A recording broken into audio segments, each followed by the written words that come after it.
They terminated my employment at exactly 4:23 p.m. on a Thursday afternoon. Not for poor performance. Not for policy violations. Not for misconduct of any measurable kind. Diane Fletcher called it persistent attitude issues. The words landed softly, like something rehearsed, something she'd practiced saying in a mirror until it sounded neutral enough to pass as professional, as if 17 years of loyalty could be erased by a phrase vague enough to mean nothing and everything at the same time. 17 years. I had joined Titan Strategic Solutions when the company still felt fragile, when people knew each other's names instead of job titles. I started as an entry-level data analyst, working late nights to clean broken datasets no one else wanted to touch. I stayed when others left. I grew with the company as it expanded floors, clients, and egos. I became executive director of client relations. I secured 4 National Excellence Awards. I rebuilt failing partnerships no one else could salvage. I personally generated $9.2 million in new business in the previous fiscal year alone. Yet here I was, sitting across from Diane Fletcher, being told my attitude required immediate correction through termination. The meeting room was all glass and polished surfaces. Nothing soft, nothing forgiving. Diane sat rigidly behind her desk, posture too straight, hands folded as if movement itself might weaken her authority. To her right sat Carlos Hammond from Human Resources, tablet balanced on his knee, ready to document every word that left my mouth. The meeting lasted exactly 11 minutes. "We're ending your employment relationship effective immediately," Diane said, voice flat, emotionless, carrying the warmth of an automated phone system. "You'll execute these separation documents and surrender all company assets before departing the premises today." She slid a manila folder toward me across the desk. Inside were 7 documents. I recognized them instantly. Termination notification form, final compensation acknowledgement, company property return checklist, confidentiality agreement, restrictive covenant preventing competitive employment, standard liability waiver, and finally, the comprehensive release. That last one, the document where I would supposedly relinquish all legal claims against Titan Strategic Solutions in exchange for nothing beyond my already earned wages. They wanted me processed, quietly, quickly, before the executive floor cleared for the evening, before I could speak to anyone else. Before questions started forming, I opened the folder and began reading, slowly, deliberately. Carlos shifted in his chair, once, twice, 3 times. Diane checked her phone, then placed it face down, clearly expecting this to be over quickly. They were waiting for resistance, for emotion, for negotiation, maybe even tears. They didn't understand what was happening. What neither of them knew was that I had been preparing for this moment for 11 weeks. Ever since Jordan Ellis took over as chief executive officer. Ever since he announced in a leadership meeting, half joking, half serious, that anyone over 42 represented obsolete overhead. Ever since he started recruiting 26-year-olds fresh out of graduate programs who would accept half my compensation and work double my hours without questioning his deeply flawed strategic vision. Ever since I overheard him tell Diane, during a budget review, that my salary could be better allocated toward 5 junior associates who won't challenge authority. That was when I stopped trusting loyalty and started preparing. I invested $11,500 consulting with an employment attorney named Helena Winters. She specialized exclusively in wrongful termination litigation. No corporate defense work, no divided loyalties. Together, we conducted an exhaustive review of my 2017 employment agreement, signed when Titan had been desperate to retain me after I received an offer from their primary competitor promising 35% higher compensation. That contract contained protections, specific ones, protections I had negotiated carefully, line by line, protections Titan had completely forgotten existed, protections that were now minutes away from costing them substantially more than my annual salary. I turned back to the folder. I signed the first document without hesitation, acknowledging that my employment concluded today. I signed the second, confirming my final paycheck would be processed according to standard payroll schedules. I signed the third, listing company property to be returned, laptop, mobile phone, building access credentials, client database access codes. Carlos relaxed slightly. Then I reached the confidentiality agreement, 6 months earlier, during what Human Resources called a routine contract modernization initiative, they had distributed updated confidentiality agreements to all executive staff. They assured everyone it was simply updated language to reflect current regulatory standards. Sign and return within 3 weeks, they'd said. Most executives signed immediately without reading beyond the first page. I didn't. I brought that agreement to Helena. She reviewed it comprehensively and found 6 ambiguous provisions, language that could be interpreted multiple ways under state employment statutes. So I modified it.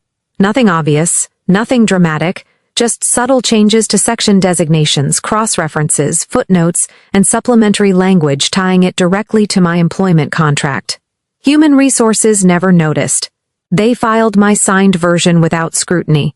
Why would they question it? I was an executive director, not an attorney. That was their first mistake. I signed that same modified confidentiality agreement now, the one that had been sitting quietly in my personnel file for 6 months. Then I reached the comprehensive release, page 5, subsection 3. One carefully crafted sentence, small typeface, easily overlooked, placed exactly where no one expected resistance, inside the signature section. I signed it. I returned the folder to Carlos, placed my laptop, phone, and access card on Diane's desk, stood, shook both their hands professionally. "Thank you for the opportunity," I said calmly. "This has been educational." At 4:34 p.m., I walked out of Titan Strategic Solutions with my professional dignity intact and a legal mechanism activated that they would discover later that evening. The elevator doors closed behind me with a soft final sound. No dramatic music, no applause, just the quiet hum of descent as the numbers ticked down. For 17 years, that elevator had carried me upward. Promotion after promotion, responsibility after responsibility. Now it carried me down for the last time, and strangely, I didn't feel panic. I felt clarity. The drive home took 42 minutes through rush hour congestion, red lights, impatient drivers, the usual irritation of a Thursday evening commute. But for the first time in nearly 2 decades, I wasn't checking emails at intersections or mentally rehearsing tomorrow's meetings. There was no tomorrow's meeting, no quarterly review, no client escalation waiting in my inbox. I had nowhere urgent to be. I stopped at a specialty market instead of heading straight home, wandered the aisles, chose fresh herbs, real vegetables, the kind of groceries you buy when you're not eating out of containers at your desk. I realized how long it had been since I'd cooked an actual meal without rushing. When I reached home, I set my bag down slowly and began preparing dinner properly. Roasted chicken, vegetables seasoned by instinct instead of time pressure, the kitchen filled with warmth, with something close to peace. At 6:45 p.m., the front door opened. Samuel walked in, paused, and stared. "You're home unusually early," he said, setting his briefcase down. "I was terminated today," I replied, adjusting the oven temperature. He froze in the doorway. "For what?" he asked carefully. "Attitude issues." The word sounded almost ridiculous out loud. He watched my face, searching for cracks, for distress. "Are you okay?" "I'm exceptional," I said calmly. "Just wait." We were halfway through dinner when my phone rang. Unknown number. I let it ring. Once, twice, 3 times. On the 4th ring I answered. "Ms. Rodas," a man's voice said. Controlled, polished, tension leaking through every syllable. "This is Douglas Peyton, General Counsel for Titan Strategic Solutions." My grip tightened slightly around my wine glass. "Good evening," I said. "How can I help you?" "I need to discuss the documents you executed today," he said quickly. "The termination documents?" I asked. "What about them?" Silence. Papers rustled on his end. I imagined him standing over a desk, jacket off, sleeves rolled, finally reading what he should have read hours earlier. "There's language in the signature section of the comprehensive release," he said carefully. "Page 5, subsection 3. Did you review that language before signing?" "I reviewed every single page," I replied evenly. "That's why I signed." The silence that followed was heavy. "Please tell me you haven't signed the confidentiality agreement yet," he said, his voice suddenly smaller. "I signed everything Human Resources provided," I said. "All termination documents. Complete package." Another pause. "Everything?" he asked. "Yes," I confirmed. "Why? Is there a problem?" LD, hear his breathing now. Ms. Rhodes, he said slowly, I need you to read the exact language from the signature section of the comprehensive release. I retrieved the photograph I'd taken of the document before signing. I didn't need it, I had memorized every word, but I wanted precision. I read it aloud, slowly, clearly. Upon involuntary termination without documented justification per company policy, employee signature on this agreement constitutes acceptance of separation compensation outlined in employment agreement dated April 19, 2017. Addendum F, sections 4 through 9.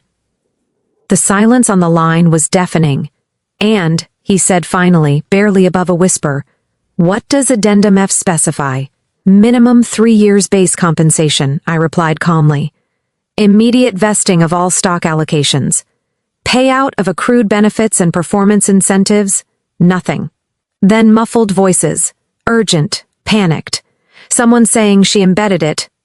When Peyton returned, his voice was carefully controlled, the way people sound when panic is being physically restrained. There appears to be some confusion regarding the documents, he said. We'd like to arrange a meeting to discuss this. No confusion on my end, I replied pleasantly. I signed exactly what your Human Resources Department provided. The confidentiality agreement you signed isn't the version we distributed. That's correct, I said. It's the version I submitted 6 months ago to Ring the Contract Review Initiative. Your department accepted it and made it part of my official employment file. Employees don't get to modify company documents unilaterally, he said, losing control. They do when the employer accepts those modifications, I replied. You had 6 months to reject it. You didn't. I need to consult with our employment litigation team, he said quickly. Feel free, I said. All further communication will go through my attorney, Helena Winters. I disconnected the call. Samuel stared at me, fork frozen mid-air. That was the company's lawyer, he said slowly. Their general counsel, I corrected. And? They just discovered.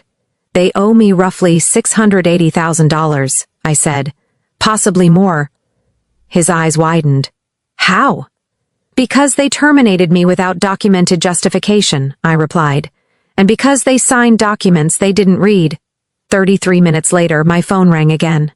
Helena Winters. I just got the most interesting voicemail of my career, she said, barely containing laughter. They're in full panic mode.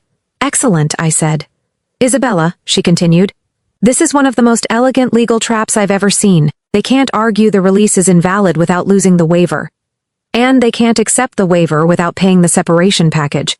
When do we meet them? I asked. Tomorrow, 3 p.m. I'll be there, I said. Let's collect what they owe me. I ended the call. And looked across the table at Samuel. They thought this was a 10-minute termination, I said quietly. He nodded slowly. They have no idea what's coming. The next afternoon, I walked into Helena Winters' office with the same calm I'd felt when I signed those documents. Titan Strategic Solutions arrived 15 minutes late. Douglas Petton entered first, flanked by 3 associates carrying overstuffed briefcases. They looked like men who hadn't slept. Diane Fletcher followed, stiff and pale, her confidence from the termination meeting completely gone. Carlos Hammond trailed behind them, laptop clutched to his chest like a shield. No one smiled. No one made eye contact. We sat. Piton cleared his throat. Ms. Rhodes, we've reviewed the documents you signed yesterday. There are discrepancies between what was distributed and what was executed. No discrepancies, Helena said smoothly, opening her folder. My client signed exactly what your Human Resources Department provided. Piton frowned. The confidentiality agreement she signed contains additional language. That agreement was submitted 6 months ago, Helena replied. Your department accepted it, filed it, and treated it as controlling. Under state contract law, acceptance constitutes agreement. Piton turned sharply to Diane. Did you review her confidentiality agreement when it was returned? Diane's voice was barely audible. No. We assumed executives signed what we sent. Helena smiled, not kindly. That assumption just cost you several $100,000. Piton shifted tactics. The comprehensive release waives all claims. It does, Helena agreed. And it also explicitly states that signing constitutes acceptance of the separation package outlined in her April 2017 employment agreement. You don't get to enforce half a contract. Diane spoke suddenly. We terminated her for attitude issues. Helena raised an eyebrow. Where is the documentation? Written warnings? Improvement plans? Silence. That's termination without documented justification, Helena said. Which triggers Addendum F. Piton flipped through the contract, color draining from his face. How much are we talking about? He asked tightly. Helena slid the spreadsheet across the table. 3 years base compensation, immediate stock vesting, accrued vacation, performance incentives, interest. Total, $684,800. Piton stared at the number. We're not paying that. Then we file suit tomorrow, Helena replied calmly. And add age discrimination, breach of good faith, and punitive damages. Estimated verdict, up to $1.8 million. The room went completely silent. 4 days later, Helena called. They're offering $520,000. No, they're nervous. They should be. Hours later, another call. They've agreed to $680 to $480, she said. Plus next year's stock vesting, and a written admission that my termination lacked documentation. I added. 3 days lat. They agreed. The check arrived 2 weeks after that. $755,000. After taxes, I cleared just under $500,000. But the money wasn't the point. Within 6 weeks, 5 other former Titan employees contacted Helena, all over 40, all terminated without documentation, all with forgotten separation clauses. Titan paid another $1.3 million in settlements. 9 months later, Jordan Ellis resigned quietly. I took 5 months off, traveled, breathed. Then former clients started calling. I built my own firm, hired the people Titan discarded. First year revenue, $590,000. Second year, $920,000.